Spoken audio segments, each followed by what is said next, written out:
Elliot stood behind the lush display in his family's flower shop, the velvet stem, carefully trimming the stems of fresh hydrangeas. In the calm morning light, the cascading petals glistened in subtle shades of pink and lavender. Although he had grown up swept into the vibrant world of flowers, Elliot found that there was always something new to notice, especially about hydrangeas. He had read once that they held several meanings: gratitude, heartfelt emotion, and sometimes apologies. But more than anything, their layered blossoms captivated him. Each cluster of delicate petals felt like a secret that needed unraveling. That morning, Elliot hummed a lullaby to the greenery as footsteps clipped across the cobblestone street outside. The small town was just waking up, bakers setting pastries on windowsills, the local grocer ringing up the day's produce. He liked these early moments. They allowed him to observe the gentle beauty of everyday life before people's hectic routines began. A slight rustling at the shop door brought a familiar jingle from overhead bells. Elliot glanced up as an older woman named Bianca stepped inside. She had been coming to the velvet stem for decades, always requesting a simple bouquet of white daisies to place beside her mother's portrait at home. Elliot greeted her warmly and wrapped the stems with practiced ease. Daisies, he knew, symbolized innocence and loyalty, and he'd always found Bianca's dedication to that symbolism endearing. When she left, Elliot tidied the counter. At that moment, he could not help glancing across the street, where Sycamore Elementary stood. Its green gates were usually bustling with teachers arriving early, finalizing lesson plans. He noticed a solitary figure slipping through the front doors, a slender woman with stacked books in her arms.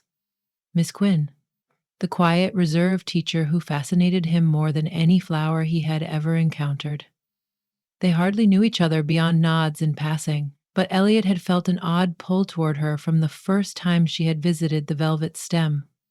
She had been choosing centerpieces for a school fundraiser, while Miss Quinn had carefully assessed each flower's color and texture. Elliot had studied her gentle features, a subtle smile that revealed a thoughtful heart, and calm gray eyes that hinted at a well of unspoken depths.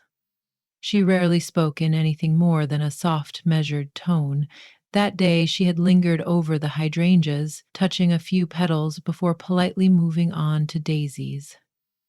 It was subtle, but Elliot noticed her gaze lingered just a moment longer on the hydrangea. He had considered it a fleeting moment of curiosity, yet it stayed with him like a precious memory he couldn't quite explain. He found himself thinking more and more about Miss Quinn, about how she spent time in a quiet classroom brimming with colorful posters and bright-eyed children. While other teachers in town were known for boisterous enthusiasm, Miss Quinn's approach was different, patiently guiding her students, encouraging them in her understated way, never raising her voice, but still commanding admiration. A reserved soul rarely gave clues about itself, but he wanted to show her that someone noticed. Elliot leaned against the polished shop counter. He knew how to speak through flowers, at least as well as he could speak with words, possibly better. Despite the well-thumbed guide to floriography he kept behind the register, he had never experimented with a secret message. The idea thrilled him. Perhaps he could break through Ms. Quinn's quiet demeanor with an unspoken language she might find comforting and intriguing. He pulled out his guidebook, flipping to the passages about daisies and hydrangeas. Daisies were innocence, childhood memories, new beginnings. Hydrangeas indicated heartfelt emotions and gratitude. Together, if arranged thoughtfully, they might whisper an invitation to look closer, to see the care and yearning behind every petal. That evening, after a day of preparing anniversary bouquets and greeting chatty customers, Elliot propped open the worn floriography book. The reading lamp glowed in the fading twilight as he scribbled notes about color combinations. Pink hydrangeas spoke of genuine, delicate feelings of love. White daisies symbolized purity and earnest longing. If he were to arrange these in a small bouquet, just a handful, enough to pique curiosity, he might convey a gentle, blossoming adoration. He remembered how Miss Quinn had once stared at hydrangeas' many petals in near fascination. Perhaps she would pause, decipher the subtle code, and wonder who sent such a gift. Yet a mixture of excitement and dread stirred in Elliot. Would Miss Quinn understand the significance, or would she simply think them random flowers? He reminded himself that sending a bouquet unrequested was a risk, especially to someone so reserved. But the risk was also the thrill. As he carefully wrapped 6 stems of pink hydrangeas and 3 white daisies, tying them with a translucent ribbon, he envisioned the arrangement resting on her desk at school, a small note tucked discreetly underneath. With shaky hands, he wrote a single word on a piece of paper: admiration. He woke extra early. The sun had yet to fully crest the horizon when he slipped into the hushed corridors of Sycamore Elementary. A janitor recognized him from years of delivering event flowers, so he waved him through. As he crossed the tidily decorated hallways to Miss Quinn's classroom, he noticed the childlike artwork: sunflowers painted in thick brushstrokes, paper suns, and cutout daisies taped to bright construction paper. The door to room 14 was unlocked. Inside, the desks were neatly lined, the blackboard scrubbed clean. He spotted the teacher's desk adorned with a single lamp and her personal coffee mug. Quickly, he laid the bouquet near her lesson plan binder, guiding the note so that it peeked from beneath the stems.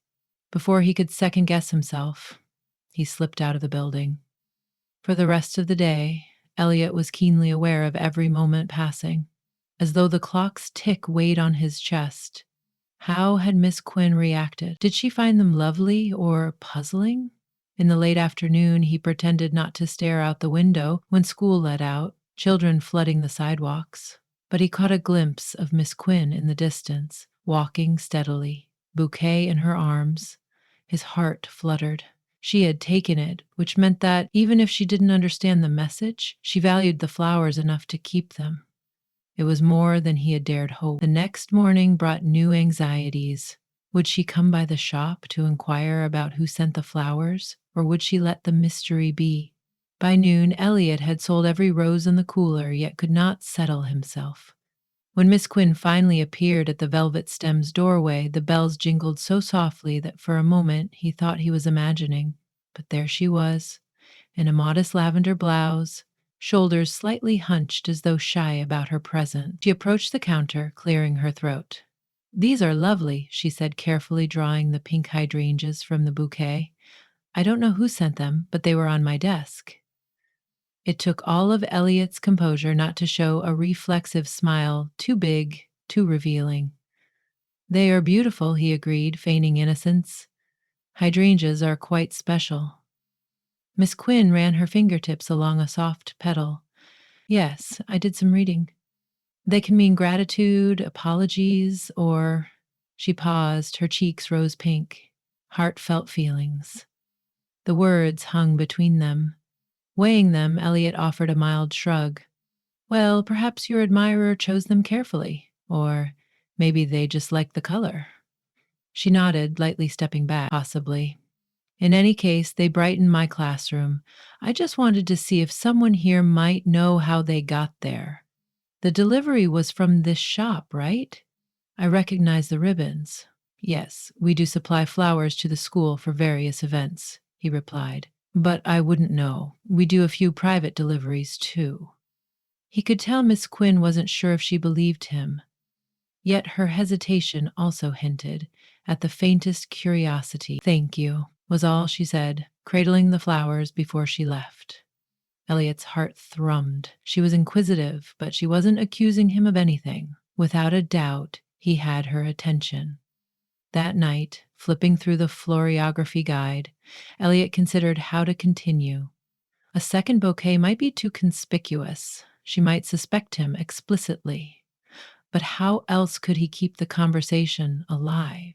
He recalled daisies were teachers' favorites around the school. They often used them for crafts. Plus, daisies symbolized new beginnings. A small gesture might suffice, a single daisy left on her desk each morning for a week, culminating in a mosaic of meaning. And to elevate the message, he would switch the color of the hydrangeas to represent subtle changes in the sentiments. So it began. Each afternoon, Elliot quietly returned to her room. He would place a single white daisy in a slim glass bud vase. No note. By Friday, 5 daisies stood in a row, each fresh with the dew of their morning arrival. If it was possible for Miss Quinn to be more reserved at school, she seemed to be. He'd catch glimpses of her, quietly hurrying down the hall, eyes lowered. But then, one Tuesday afternoon, he was refilling the water in the daisy's vase when he saw a folded slip of paper on Miss Quinn's desk. Heart pounding, he reached for it as if it might vanish. In the neat, flowing script, it read, "Whoever you are, thank you for seeing me. I see your kindness, too." For several long seconds, Elliot inhaled that single note as if it had the power to restore all his hope in the world. He could almost hear her voice, soft but resonant, speaking through the words. She had begun speaking back in the same intangible language of gestures. Now the question was how best to respond. He delicately slipped the note into his pocket. Maybe the next arrangement could show he'd heard her, that he wasn't stopping. He decided to do something bolder, mix white daisies with pale blue hydrangeas. Blue signified a deeper understanding, a desire for an emotional connection. If Miss Quinn recognized the shift in color, she might guess the silent conversation they were having, petal by petal. Elliot worked late into the night, perfecting the arrangement. He placed the daisies on each side, letting the hydrangeas form a gentle crown in the center. Come dawn, he was back in Miss Quinn's classroom, placing the bouquet. He gently tucked a note beneath it. "I see your kindness, too, and it's beautiful." He signed it with a small outline of a daisy instead of a name. At midday, business at the Velvet Stem lulled enough for Elliot's mind to wander. He pictured Miss Quinn sitting at her desk after lunch, sliding out the note, feeling that gentle, fluttering curiosity. He hoped it brought her warmth. Her reserved nature might once have intimidated him, made him think her unapproachable. But now, through these floral messages, he felt closer to her than he had to anyone in a long time. Late that afternoon, Miss Quinn arrived just as Elliot was about to close. She held the note he had written. As soon as he saw her, his nerves danced with excitement and anxiety. She placed the small piece of paper on the counter. "I know it's you," Miss Quinn said softly, trembling just enough for him to notice. Elliot drew in a breath. There was no need to lie. His expression must have confirmed her suspicion. Yes," he stammered softly. "It's me." She exhaled softly. "Why me?" He glanced at the delicate blossoms in a vase behind him, searching for composure. "I've admired you for some time. When you came in last spring to pick flowers for the fundraiser, I saw your thoughtful approach, the way you respect every small detail. And he hesitated. "I'm not the best at spoken confessions, but I wanted you to know that I see something extraordinary about you." Miss Quinn looked down, adjusting a stray lock of hair. "No one has ever used flowers to speak to me like this. Did you understand the messages?" Elliot's voice wavered. A smile softened her features, though it was just a flicker. "I think so. I recognize daisies for innocence, new beginnings, hydrangeas for sincere emotions, especially in pink or blue. It felt as if someone was watching me, but not in a frightening way. More like seeing me for who I am." "Exactly," Elliot said. "I wanted you to feel noticed, appreciated." Before I could muster the courage to say it plainly, their gazes met, and for a moment, neither moved. Then Ms. Quinn gently placed her hand on the counter. Elliot noticed how her expression shifted, less guarded, though still layered with caution. Opening oneself was never simple, after all. "I'm reserved," she said, lifting her chin. "My colleagues say I keep to myself, and maybe I do, but it's not because I don't want people around me. I get lost in my thoughts. Sometimes it's hard to voice them." Elliot's lips curved into a kind smile. "I speak better through flowers than words most days." Maybe we're both a bit reserved in our own ways." Miss Quinn's eyes shone, as though she recognized a kindred spirit. "Maybe we can talk over tea sometime, without the flowers as intermediaries," she offered. "I'd like that," Elliot said, breath hitching with relief. "But I can't promise not to bring you a daisy or two." She gave a small laugh, the sound gently echoing in the shop. "That would be fine." They agreed to meet at a quiet cafe near the library the following week. In the days leading up to it, Elliot found himself both excited and nervous. He had spent weeks communicating through blossoms, letting them do the heavy lifting. Sitting face to face with Miss Quinn, carrying on a proper conversation, felt like an entirely different world, yet the possibility thrilled him. The day arrived. When Elliot entered the cozy cafe, Miss Quinn was already seated by a window. She wore a pastel shawl that complemented her soft gray eyes. When she noticed him, her expression relaxed into a smile. She had arranged a small, single daisy in a glass of water on the table. "I thought I'd bring the symbol of new beginnings to our first real conversation," she quipped. Though her voice was soft, there was a gentle humor in it that warmed Elliot's chest. "Fitting," he replied, taking the seat across from her. Through the window, the afternoon sun glinted off the passing cars. He asked about her students, her reasons for becoming a teacher. Miss Quinn revealed a quiet passion. She had been a lonely child, often painfully shy, and teaching allowed her to guide children who might also feel hidden behind their timidness. Now she could nurture a safe environment for them to grow. Elliot listened intently, fascinated by the real Miss Quinn coming into view. She leaned forward, inquiring about his life in the flower shop.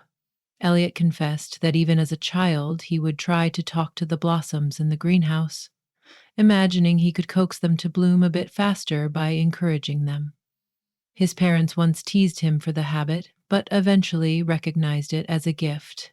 His love for flowers had made the shop thrive. While other children collected baseball cards, Elliot collected seeds and pored over horticultural books. When they parted ways at sunset, Elliot offered to walk Miss Quinn home, but she insisted she was just fine. They shared a brief, unspoken moment of closeness before stepping back to wave goodnight.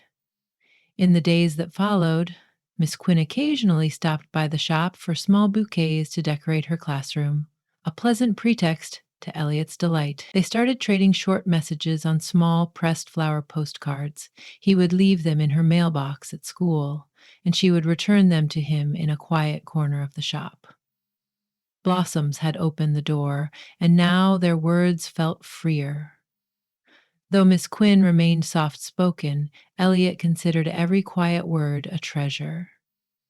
As weeks turned into a month, their bond began to grow beyond mere curiosity. Miss Quinn, whom Elliot now called by her first name, Cora invited him to meet her class. She introduced him as Mr. Elliot, our honored local florist, and the children bubbled with excitement at the sight of someone who made a living growing and arranging pretty flowers. One child asked if daisies could change color if you dipped them in dye. Another asked how many thorns live on a rose stem. Elliot answered them all with a warm grin, occasionally meeting Cora's eyes. After class, they stood amid the colorful drawings pinned to the walls. "You're wonderful with them," Cora said. "They hung on your every word." "Maybe the students could tour the flower shop sometime," Elliot offered.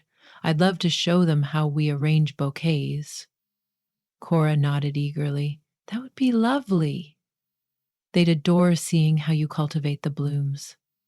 Before Elliot left, he carefully handed her a single pink hydrangea. "For you," he whispered, remembering that pink hydrangeas represented gentle, heartfelt emotions.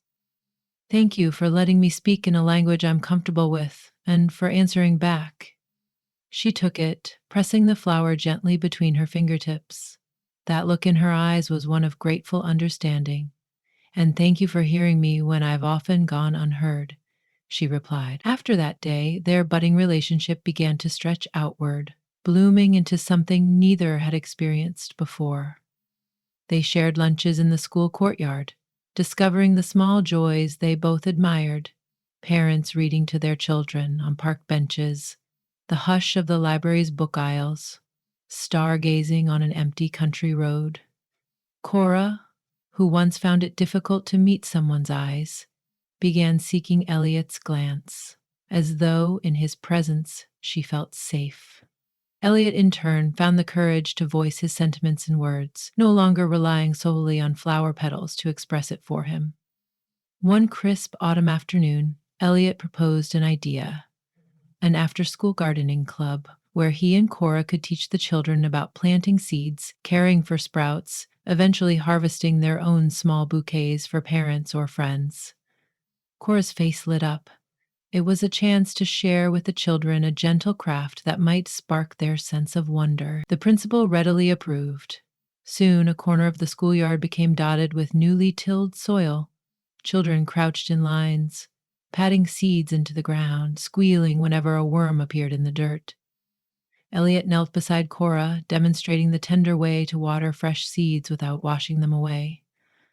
"I think this is the happiest I've felt in my career," Cora said one day, brushing dirt from her hands, "showing kids there's so much beauty to be found in nurturing life, teaching them patience and hope." She smiled at Elliot. He touched her shoulder, feeling a warmth that extended far beyond that moment. "I'm grateful for these days, for every day with you," he murmured. "Sometimes I can't believe all this started with a single bouquet placed on your desk." Cora's cheeks dimpled with a gentle laugh. "I'm a little stunned that you had the courage to place such a personal message in front of me every morning. I wonder what might have happened if I hadn't recognized the flower's language." "I think you'd have figured it out eventually," Elliot teased. "I was persistent enough." She leaned in shyly, slipping her arm through his. Over the course of the next few weeks, their closeness blossomed in full view. Though neither was the type to flaunt affection, the caring gestures were unmistakable. They'd linger on the school steps after the last bell rang, just to speak for a few minutes longer.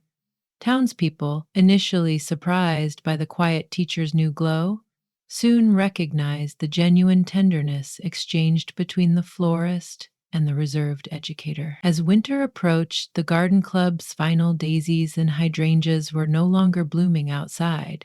However, inside the classroom, dried petals and pressed blossoms turned into creative art projects. Ms. Quinn's chalkboard was framed with sprigs of eucalyptus, leftover daisies, and the last bright leaves of autumn, reminding her students of the life cycle of plants. Throughout it all, Elliot was there, welcoming curiosity with a smile. One crisp evening, as the wind rustled through the nearly bare sycamore trees lining the main street, they met in front of the library. The lamplights cast a warm glow across the sidewalk, illuminating Cora's face. Elliot held a small bouquet of daisies and hydrangeas, this time a combination of soft whites and pale lilacs. It was simpler than some of his previous arrangements, but it spoke of a promise: daisies for a fresh start, and lilac hydrangeas for devotion and deeper understanding. He reached for her hand. "For you," he said. "I hope you still like receiving flowers this way." She gently accepted them, her fingers brushing against his with familiar warmth. "I love it," Cora replied, her voice wavering with quiet joy, "because now I know precisely who is sending them." They walked side by side, not hurrying. A hush fell over the small town. As shops prepared to close for the night, the biting air hinted at winter's imminent arrival. It was the kind of evening where, months ago, they might have passed each other with a polite nod and little else. Now, though, their steps were in sync, quiet words dancing between them. Cora paused beneath a street lamp, studying the bouquet. She closed her eyes and inhaled the delicate scent. "Thank you for taking the time to learn me," she said. "It isn't easy for me to open up, but you made me feel like someone worth noticing." Elliot's voice softened. "You are worth noticing, Cora. All the blossoms in the world wouldn't be enough to tell you how much." Something in her eyes glimmered, like starlight mirrored in a still pond. She stepped closer, gently tilting her head up. In the hush of the deserted street, she pressed a light, warm kiss to his lip, a subtle gesture, perfectly in tune with the quiet teacher's gentle ways, yet Elliot felt the surge of emotion it carried. After a moment, he murmured, I remember the first day you came to the shop for the fundraiser. You stood so carefully, evaluating each flower. I knew then I wanted to give you something, even if it wasn't words, so you'd know how special you are. She touched his cheek with the edges of her fingers. I'm glad you did, she said. It opened a door I didn't even know existed. I suppose, in a way, we have daisies and hydrangeas to thank for helping us find each other. They shared a smile in the lamplight. From then on, their story unfolded in simple, meaningful ways. Slow walks through the school garden, visits to the velvet stem, knowing looks exchanged across the children's excited chatter. Even as the seasons shifted, the conversation begun through flowers never ended. Rather, it evolved beyond petals and stems into open, day to day communication built on patience, trust, and mutual admiration. On quiet mornings, Elliot would still slip a single hydrangea into Cora's hand just to let her know there was something tender and profound that lingered between them, as effortless as soft petals in a breeze. In the fullest sense, their bond became both a blossom and a seed, ever blooming while also planting the promise of new life, new hope. Whenever someone in town asked how they came together, Cora would simply give a gentle smile and mention something about the intangible language of flowers. Elliot might then chime in with a remark on how daisies forever symbolize new beginnings, and hydrangeas offered sincere admiration. Some things never had to be spoken aloud to be understood, and the townspeople, glimpsing how content they were, simply smiled along, as if they, too, could sense the quiet power in those hidden messages of love. In time, their story became a gentle legend in the little town. The reserved teacher and the thoughtful florist who learned to speak without words until their hearts did the speaking for them. And to anyone passing by the velvet stem in the early morning light, if they looked closely enough, they might notice Elliot tying a fresh bouquet with ribbons, setting aside a few daisies and hydrangeas for someone special. Even after an entire year of small wonders together, the language of those blossoms never lost its magic. Cora continued to find new depths in their petals, and Elliot, in her presence, found the courage to share whatever might bloom within him.